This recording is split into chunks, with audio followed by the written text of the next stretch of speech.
I am live. Oh, geez. There's a couple of issues here. A couple of issues here. Okay, there it is. We're back.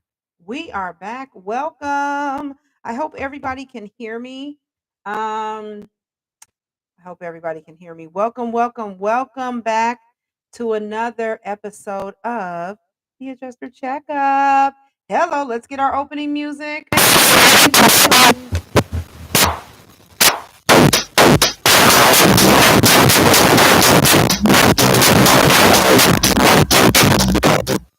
right. Welcome, welcome back to another wonderful episode of the Adjuster Checkup. I apologize for all the technical difficulties that we have been having. The previous laptop that I had was getting pretty old, and actually its hard drive was dying, and it finally died. Finally gave it up, gave up the ghost, everybody. And so then I was working with an older laptop, the one that I had before, the one that I purchased that the hard drive froze up, and that was not working for us either. And so we finally have a new laptop. Hey, hey, hey. Yay! We finally have made a decision. It took me a minute. Wanted to make the right decision, but I finally made it. And now, hopefully, these podcasts can now start flowing easily. Thank God we are only on episode 5 of 13. Okay, so I've got a chance to make it right. All right. So this particular, and let me just excuse me for a moment. Let me just pull up my notes if you all do not mind of what we were discussing today. And I think we were going to be talking about how to leverage and use your, let me see what it says. We're going to talk about accessing financial support for your adjusting career. How to find the money. Where is the money at? Where can you find it? And be able to use that to help pay for anything in regards to licensing, not just the licensing course, the license itself, the fingerprints, the cost to do any additional trainings. Forgive me, my finger is one. To do the cost to do any additional trainings. What is that cost? Okay. And how can you get some help for it? Well, you know what the cost is, right? We all know what the cost is. Most adjuster licensing classes is a couple of $100, anywhere between, depending on how you do it, self-study or getting taught by an instructor, anywhere between, you know, $200 to $500. Some instructors do charge more. They also offer more courses with that. Sometimes, you might get an Xactimate course with that. You might get an auto course or a claims adjuster, catastrophe adjuster 101 course with that. And so where can we find the money? So let me do some things here. Let me look up. Oh my goodness. Oh yeah, I want that. But I want to finish this love. So hold on. So let's look it up. I had did all this research, but it's on the old computer. It's no longer the new computer. So there were some programs that I had found, and a lot of this I am talking about the programs that the government has going on. So unfortunately, our claims professional training program is not yet ready to be up and running. We're still working on the funding from or our approval for that through the local workforce development board here in St. Louis City and St. Louis County, but we do have it now approved for the state of Missouri. I have people asking me about getting it approved for Illinois as well as Georgia. I am working on that. Just bear with us on that one. This is not a quick process. Y'all know how the government is, honey, so they don't move fast, okay? So let me just do a quick, I can't even remember how I searched this before, but this is what we're talking about, governmental funding. And what inspired this,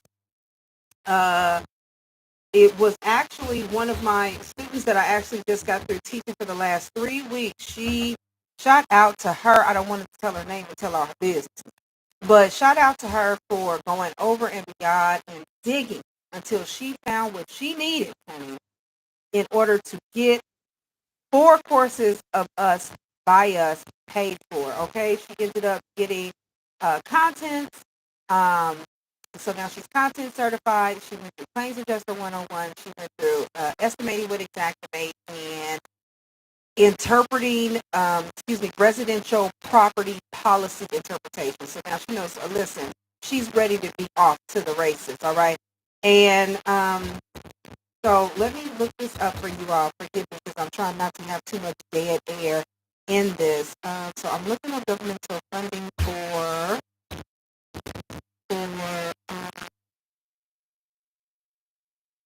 education, for and what I'm doing right now, I'm just looking at governmental funding for, I want to say, I don't know if I want to call it like secondary education. That's not really it. It's going to be for um, technical training, right? For technical training programs, because that's technically when you're becoming an adjuster. Yeah, for technical training courses. There we go. Okay, so there's quite a few things that are out here. No, don't use my precise locations. Okay. So one, I know that you can go to your local workforce development boards. The workforce, it falls under Workforce Innovation Opportunity Act. Okay, there is a workforce development board in every state and every city. See if, even if we are not yet approved for that state, see if that state is reciprocal with Missouri, because a lot of times for the states that are reciprocal with Missouri, what you can do is say, listen, this program's approved in Missouri. You guys are reciprocal with Missouri. And if I have enough time before this is all over, let me see how much time I got. Okay, I'm at 7 minutes right now. If I have time after I'm done, I'll see if I can look up and tell you the name of those states that are reciprocal with Missouri under the Workforce Innovation and Opportunity Act. And what you usually have to do is go into the local workforce development board in your city or your county, wherever you're located, your province, your parish, however it works in your state. And what you would do is say, hey, I want to do and most of the times you can look it up online. Look it up locally in your area, like it's called WIOA. We call that for short, WIOA. You can go to your local workforce development agency, say, hey, I want to go through the WIOA orientation. I have a program that I want to do, and this is where I want to do it. I found out you guys are reciprocal in the state of Missouri. It's approved in the state of Missouri. Can you get it approved for me here? So forth and so on. So, and sometimes some of these programs that the government has that provides this funding, sometimes they will even pay if you need to travel somewhere for your training. They will actually pay for that as well. So it just all depends. So first, we're going to start off with the U.S. Department of Labor. They have a skills training grant. And a lot of times these are being offered through grants. So there is a Trade Adjustment Assistance Community College and Career Training grant. Of course, we have, if you're in a rural area, they have a workforce opportunity for rural communities. And there is adjusting needed in rural communities, okay?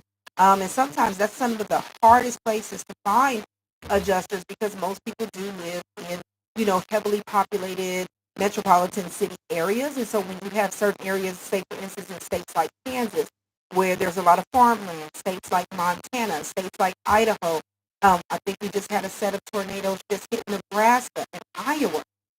In those particular cases, they need adjusters and they would prefer to use somebody who's local, right? But a lot of times they have to bring someone in who isn't local because they just can't find licensed adjusters in their area. Those are usually high demand areas sometimes, especially when we talk about daily claims, because I know a lot of times when people are getting into adjusting, we're just focusing on hurricane type of damages and storms to get in.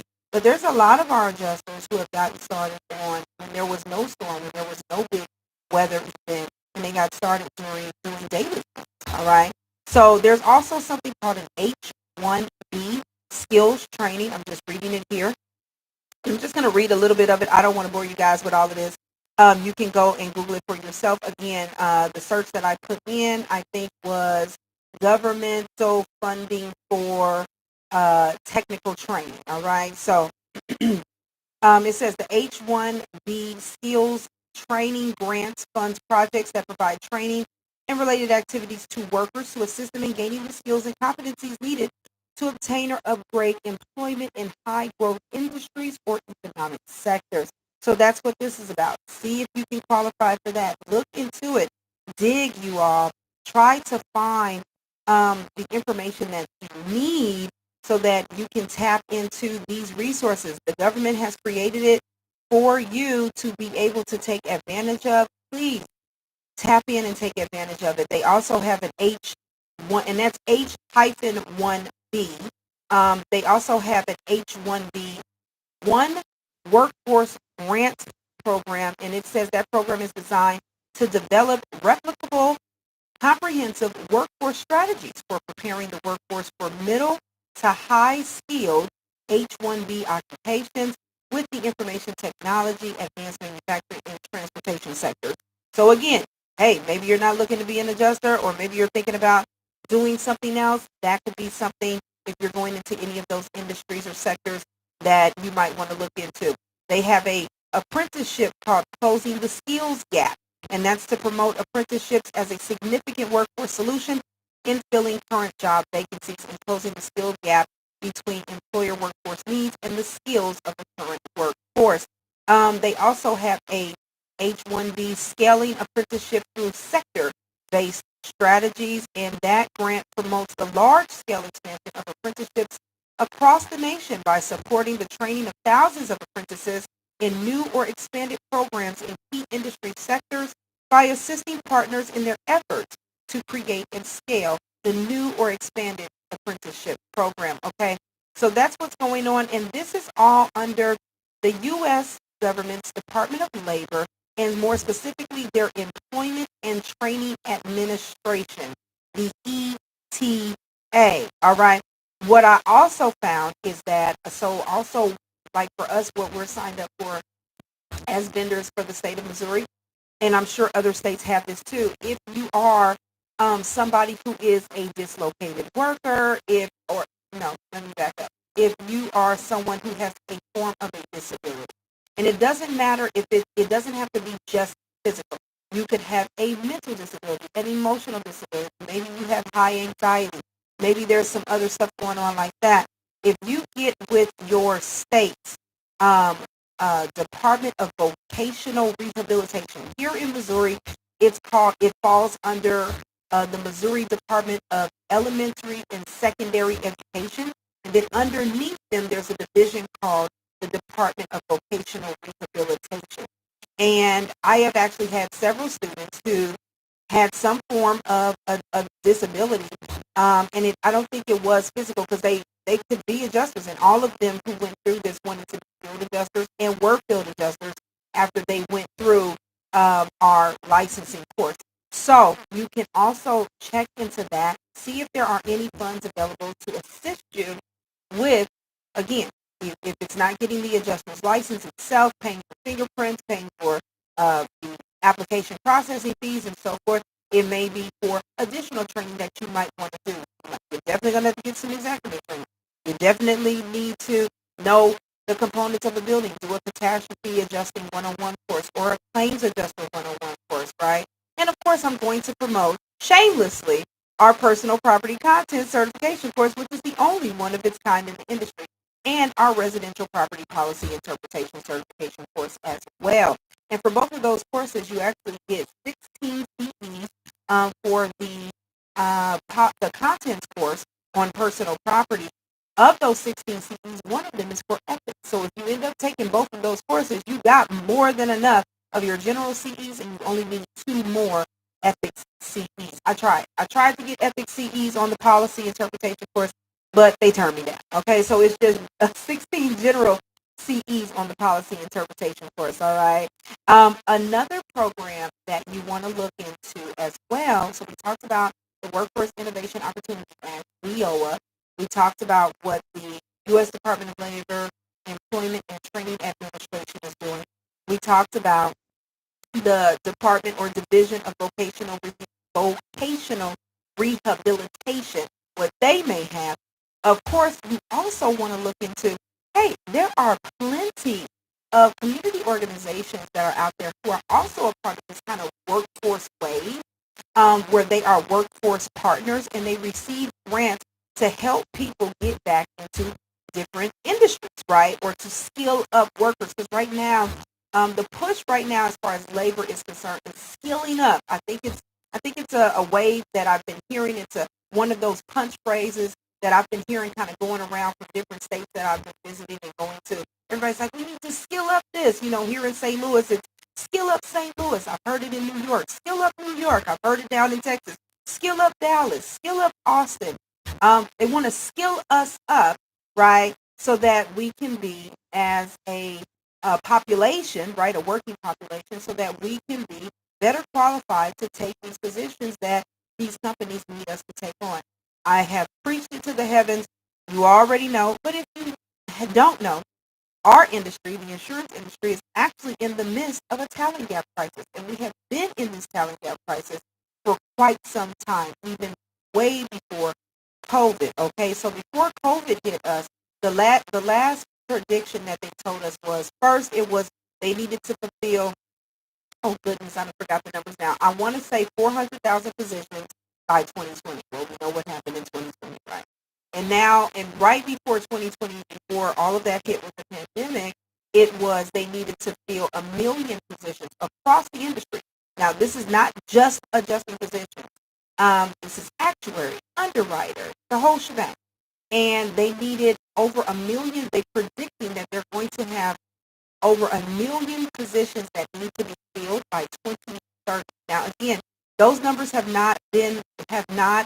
they have not recalibrated them since COVID has happened. So I don't even want to know what those new numbers are going to be. But as soon as I find out, I will let you know. Needless to say, we need you. Okay? The industry needs you. If you think you might want to even try your hand at being an agent, I think there is actually a program that has been approved by the U.S.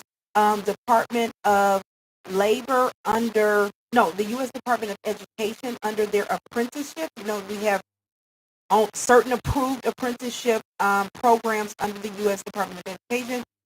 I think there is actually a program that is under apprenticeships for being a insurance agent. So you may want to look into that.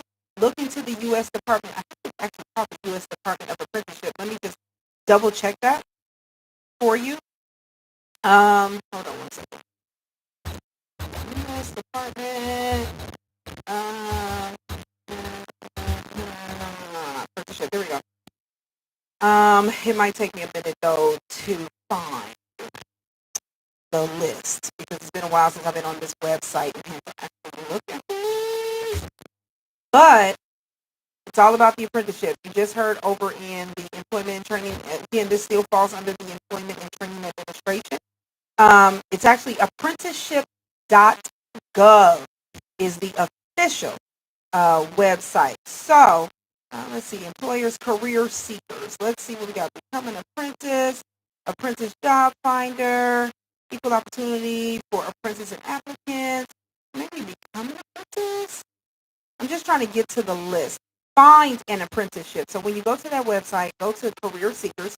It's going to be a drop down. Hit the drop down and then tap on become an apprentice. And then when that page pops up, tap on find an apprentice. And, excuse me, not find an apprentice, find an apprenticeship. It says start your career, build your skill set through apprenticeship.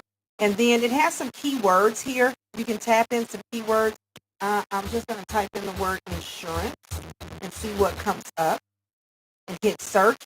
You can minimize it, narrow it down by location, city, state, and zip. So, interesting. There is a insurance underwriting apprenticeship.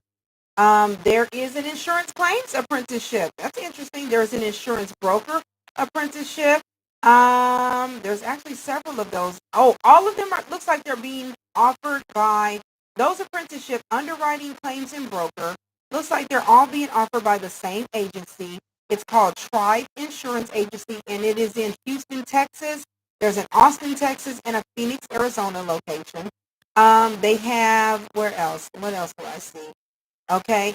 Again, there's other trades here: electrical apprentice, plumber apprentice. All right, construction apprentice. Okay, so there's some options here that you have, and it looks like, so for instance, for the underwriting apprentice, it is a 1 year program length. That is interesting because ours were not that. Anywho, let me have to put myself down. Okay, yeah, program length looks like for this Tribe Insurance Agency for their apprenticeships is 1 year. So again, I don't know if you have to go to Houston or Austin or Phoenix in order to do it. I'm not sure, but it's there for you. It's an option if hopefully somebody out there can take advantage of that. And of course, I'm sorry. That's under the tab of apprenticeship jobs. Oh, I apologize, you all. That information is under apprenticeship jobs. Let me go under apprenticeship programs and let's see if we have the same thing. I don't know. It says start earning today, and that claims one is paying anywhere between $18.08 an hour to $27 an hour. It does say that remote is available. It is eligible for remote. So who knows? Hey, it could be a door if you're in Texas, if you're in the Houston, Austin area, if you're in Phoenix, Arizona, you know somebody who's in that area, they want to get into insurance adjusting, maybe going through Tribe Insurance Agency is the way to go. All right. Let me see. Program. I'm looking at program, and I'm not getting anything under program. But I saw another one way a long time ago. But I know you have to get these things renewed every couple of years. It may be that the one I saw years ago is no longer active. But again, just another avenue, another resource for anyone to tap into. So we talked about the apprenticeship opportunities that are out there, and you get paid to learn, you know. And so hopefully you can, and actually they're posting it like it's a job, and they want you to apply for the job. It says save job or apply for job. Hey, it's something out there for you. Somebody may be able to use this information. So if you can't use it, please share. Like, please pass the information on. Don't be a gatekeeper, all right? Another department that you can look into that may be able to provide funding. I think I cut myself off and I didn't get into it too deep. Community organizations, right? You may have like here in St. Louis, we have the Urban League, we have Better Family Life, we have, even within the Urban League, you have several divisions. You have the Save Our Sons program, you have the Save Our Daughters program, things like that. Look into the community organizations in your area. I just had a group of people, what was that? That was like maybe earlier in the year last year. They went through a nonprofit organization that took in some grant money for workforce development and upskilling people. And that organization paid for, or partially paid for their licensing course. The organization paid half of the licensing course fee, so they were able to get registered. And then they only had to come up with the other half. Again, and then keep this in mind, whatever you do have to come out of pocket, if there is a situation like that, it's all a tax write-off. Because now you're going into a career to be your own business owner, right? So now everything that you do towards this career, keep your receipts, save the expenses reports, make a spreadsheet for yourself, and make sure that you put it as a tax write-off. Now, in order for that to really count, you got to go to the IRS.gov website, create a business name, and get an EIN number. Some people do it as a sole proprietorship.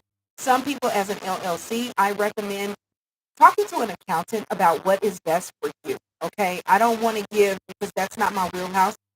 Of course, I did the LLC route. A lot of the adjusters that I know did the LLC route, but it all depends on what you want to do. But having some kind of business is very beneficial in order for you to maximize the benefit from your taxes and get the most for tax deductions. Okay. So check into those community organizations in your neighborhood, in your city, in your county, your parish, in your state, in your area, and see what help you can get.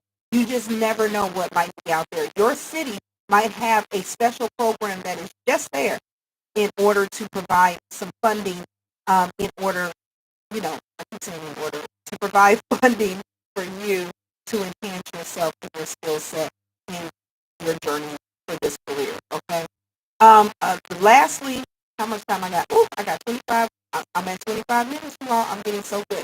Okay, trying to stay within my time frame. The last key of advice that I want to give you, last point on, I'm so sorry. My cat just came in and she has her paw on my foot underneath the desk. Like, I don't know what she wants me to do with that. Okay, so anyhow, lastly, what I would also suggest is, and I just actually discovered this myself, is check with your local city Department of Social Services. They may also have a program in place, a grant system in place, funding in place to help people skill up and to pay for people to get trained in certain careers. And if you go in there and you know what you want, which shout out to my student, she knew what she wanted. She's like, this is what I got, I'm going in, and this is what I want. And her counselor was pretty much on board. Her counselor just told her, hey, if you can find a company that will accept the check, we got it. Okay. And that's when I got the phone call. He was like, I got this, I got that. Will you accept a check from them? I'm like, sure, because I had already, TPAS, we had already did that with here in Missouri with a couple of different, vocational rehabilitation services. I had already did something very similar down in the state of Texas, city of Fort Worth. And so because of that, I was like, sure, yeah, it might take a little longer for it to be processed, and I'll put you out on a class schedule to make sure that the check comes in on time, you get registered and all that, and it doesn't affect, payment doesn't affect, you getting your training. And that's what we did. And so I just had to put a little letter together. So if you want to come through TPAS, you are more than welcome. We will accept checks from governmental organizations. If you need me to put a letter or something together for you all to send over to your career counselor, if that's what they need, sure, have them give us a call. Send me an email. So my email address is C for my first name, Charlene, last name Hoskins, HOSKINS, at TPAS.LLC. The company initials, .LLC. Again, that email is C Hoskins at TPAS.LLC. If you'd like to call me or if your career counselor wants to call me, my phone number where you can reach me at the office is 877-466-6698, and my extension is 101. Again, 877-466-6698, extension 101. And that is, what's my time? 28 minutes.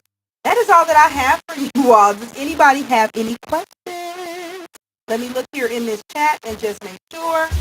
If you have any questions, comments, concerns, you can pick my brain. I will give you the best that I got. Okay.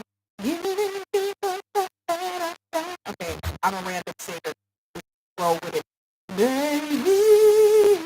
Anywho, so before we close out, again, I will see you all next week, 8 p.m.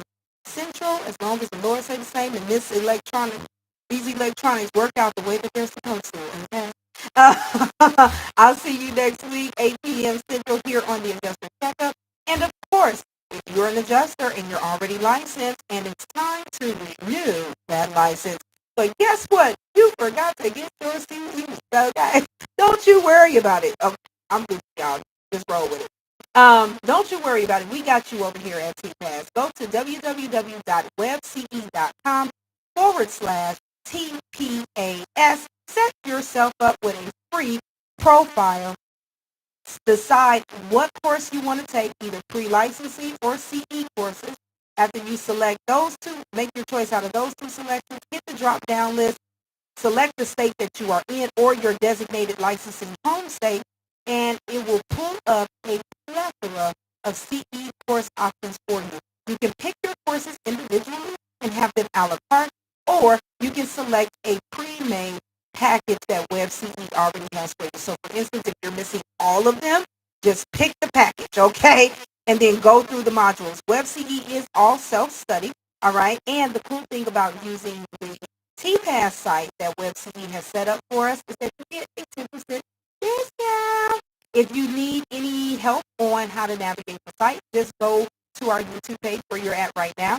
There is a playlist that says TPAS Tips, and then under TPAS Tips playlist, there is one on WebCE, all right? So plug in, tune in, you guys. Thank you so much for your support. I think the message has been getting out about our WebCE 10% partnership discount because I kind of looked in last week and I was like, oh, wow, look at all these new people. Cool. So that's what we're here for. We're here to be a resource for you to help you out because maybe when we started, we had none of this. All right. So anywho, I'm not going to hold you up any longer. We try to keep this podcast at 30 minutes, and I am right at that mark. I am at 30 minutes and 40 seconds. So thank you so much. I didn't have any questions in the chat. If you're listening to this on the playback, please feel free to send me an email, or you can put a question in our comment section, and because somebody else could benefit from the answer as well. Okay, so thank you so much, you all, for tuning in, and I will see you next time. Bye.